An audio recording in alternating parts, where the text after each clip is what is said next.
Bonne Saint-Valentin tout le monde! Bonjour et bienvenue dans cette vidéo, j'espère que vous allez bien. Je vous retrouve aujourd'hui pour parler d'amour, puisque je vais vous présenter ma pile à lire pour le challenge Romantasy, le challenge de Nina Quill auquel j'ai choisi de participer cette année parce qu'il me faisait vraiment très envie. Alors si vous le connaissez pas trop, c'est un challenge où il faut lire en fait de la Romantasy pendant 2 mois, puisqu'en fait le challenge va commencer demain le 15 février et il durera jusqu'au 15 avril. Et il est composé de 10 critères.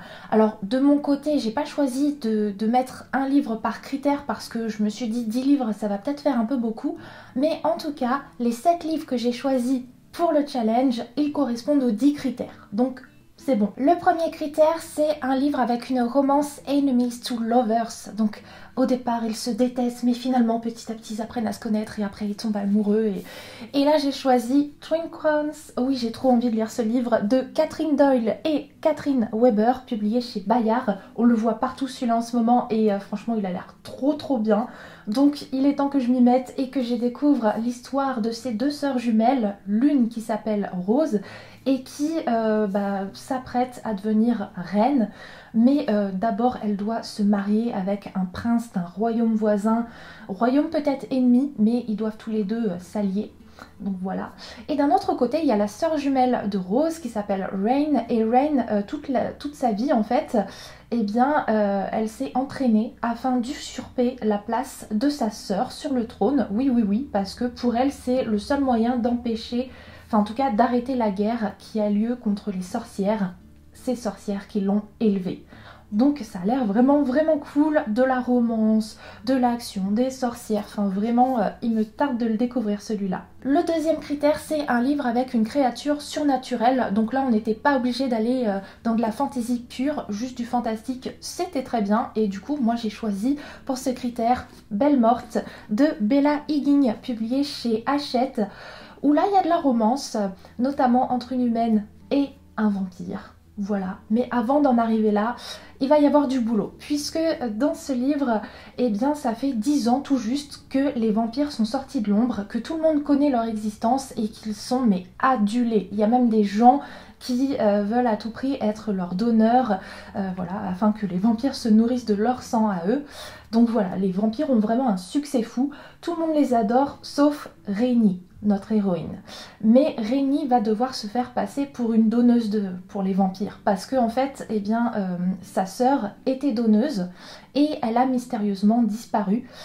Et du coup, Rainy est bien décidée à mener sa petite enquête, à savoir ce qui a bien pu arriver à sa sœur, et du coup elle va devoir côtoyer ces vampires qu'elle déteste. Le troisième critère du challenge, c'est un livre avec une carte, et là j'ai choisi de lire The Present Healer, alors pas ce tome-ci que j'ai déjà lu, mais le tome 2 qui sortira début mars, donc on sera en plein dans le challenge. Donc Saga de Lynette Noni, publié chez Hachette. Ce premier tome m'avait vraiment bien plu, donc j'ai trop hâte de lire la suite, parce que vu comment ça se terminait sur une grosse révélation et tout, ça donne très envie pour ce tome 2.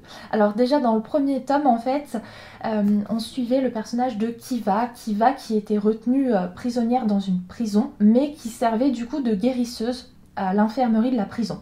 Et de temps en temps, elle recevait des messages codés de la part des rebelles. Et notamment un jour, elle en reçoit un où on lui dit de tout faire pour maintenir en vie la reine des rebelles qui a été capturée et qui est donc retenue captive elle aussi dans la prison. Et donc voilà, c'est là un petit peu où l'histoire commence. Et c'est vrai que c'était assez captivant, donc il me tarde de découvrir la suite de cette saga. Quatrième critère, lire un graphique. Et là je suis trop contente parce que ce livre-là rentre parfaitement dans cette catégorie, parce que oui, on a des petits éléments de fantastique là-dedans, je pensais pas à la base, mais finalement si, et du coup, trop bien. Il s'agit donc de La Nuit des Rois et des Reines par Molly Horton Boost, Stephanie Ketstrom et Jamie Green, publié chez Hachette dans leur nouvelle collection de romans graphiques. Et en fait, dans ce livre-là, on va suivre Vi, qui va être séparée de son frère jumeau, mais Vi a choisi d'aller dans un nouveau lycée qui s'appelle Ardenite, et pour Vi, ça va être l'occasion de quitter son uniforme et de pouvoir enfin se mettre en pantalon. Vi est un personnage, si je dis pas de bêtises, trans, Donc voilà, il va pouvoir vivre en tant qu'homme, être pleinement lui-même finalement dans ce nouveau lycée. Et apparemment en fait il y a plein de petites histoires d'amour par-ci par-là, enfin voilà, des petites histoires d'amour de lycéens. Et en plus de ça il y a du fantastique parce que apparemment dans Ardonite il y a des personnages de fantastique dans ce lycée, genre il y a des fées. Pourquoi? On sait pas. Mais voilà, en tout cas il me tarde de découvrir tout ça. Cinquième critère, un livre avec une femme badass. Et là, j'ai choisi de lire le premier tome de la saga Le Trône de Cristal, l'assassineuse par Sarah J. Maas, publié chez le Livre de Poche. Si vous vous posez la question, oui, il s'agit bien de la même saga qui est publiée chez La Martinière Jeunesse sous le nom Kéléana ou Céléana, je sais plus comment ça se dit au final. Mais voilà, oui, c'est le même contenu, mais juste, c'est pas la même maison d'édition, c'est pas les mêmes couvertures, puisque dans celle-ci, c'est les couvertures en VO qui ont été reprises, et c'est pas le même titre de la saga. Mais c'est vraiment la même histoire. Vraiment, mais ouais, voilà. Du coup, je suis très contente de me plonger, même de me replonger dans cette saga, parce qu'en fait, ce premier tome, je l'ai lu il y a quelques années déjà, mais j'étais pas dans de bonnes conditions, du coup, je m'en souviens pas très bien. Et j'aimerais beaucoup y revenir parce que c'est une saga de Sarah J. Maas, quoi, tout simplement. Et vu que tout ce qu'elle écrit, c'est juste trop bien, ouais, il serait temps quand même que je me mette un petit peu plus à jour. Sixième critère, un auteur, une autrice ou un personnage de couleur. Alors en ce qui concerne les auteurs et les autrices des livres de Mappal, je sais pas du tout à quoi ils ressemblent, mais en tout cas je sais que dans Mappal il y a au moins 3 livres avec des personnages de couleur, notamment dans celui-ci, notamment aussi dans celui-là, ça c'est sûr avec Sarah J. Maas, et aussi je crois, si je dis pas d'ânerie, dans celui-là. Donc voilà, normalement c'est bon. Septième critère, LGBTQA+. Et là, techniquement, j'aurais pu rester sur ce livre-là, avec le personnage de vie, ça rentre complètement dans cette catégorie-là. Mais je me suis dit, si jamais j'ai le temps, j'aimerais bien en lire un autre. Et du coup, le livre que j'ai choisi pour ce critère-là, c'est Sous la porte qui chuchote de T.J. Klune, publié chez les éditions de Saxus, qui me fait tellement envie parce que cet auteur, mais... Enfin voilà, sa plume, j'aime trop.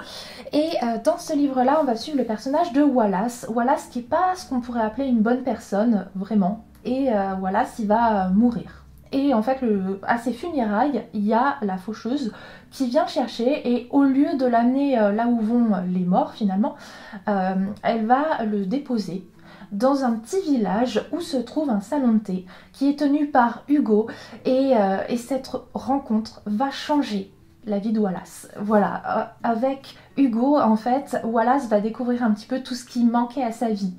Problématique, c'est que un jour, à Wallace, on lui annonce que finalement, c'est bien beau là qu'il soit dans ce petit village et tout avec Hugo, mais il est quand même mort, donc dans 7 jours, faut qu'il se prépare et on ira le chercher et il ira là où il doit aller, dans le royaume du coup des morts.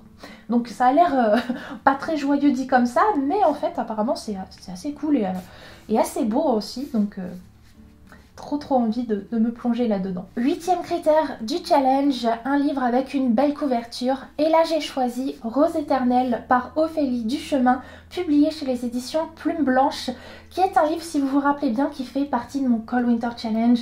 Oui, c'est même le dernier qui me reste à lire pour clôturer mon Coldwinter Challenge. Donc je me suis dit, je vais faire du 2 en 1, je vais le mettre aussi dans mon challenge Romantasy. Et je suis trop contente parce qu'il me fait très envie. Voilà, ce livre-là. Donc de toute façon, je vais le lire en ce mois de février. Et je vais donc découvrir cette réécriture du conte de La Belle et la Bête. Voilà, ce conte. Ah là là. 9e critère, un livre en anglais ou traduit de l'anglais. Et alors là, j'ai envie de vous dire que des livres traduits de l'anglais, c'est un peu le cas de quasiment toute Mappal, sauf Rose éternelle. Mais ouais, sinon, ce sont des livres écrits par des auteurs ou des autrices anglophones qui ont été traduits en français, donc c'est bon, ça marche. Le 10e et dernier critère de ce challenge, c'est le favori d'un booktuber ou d'une booktubeuse. Et là, je sais qu'avec Twin Crowns, eh bien, je fais mouche tout simplement parce que ce livre a été recommandé par nul autre que Nina Quill, aka la créatrice de ce challenge. Donc voilà, c'est bon. Voilà, comme ça vous connaissez ma petite pile à lire de Romantasy pour les semaines, les 2 mois à venir. Ces livres me font trop envie, honnêtement, donc j'ai trop hâte que le challenge commence. Sur ce, je vous laisse là, je vous fais de très gros bisous et on se retrouve tout bientôt pour une nouvelle vidéo.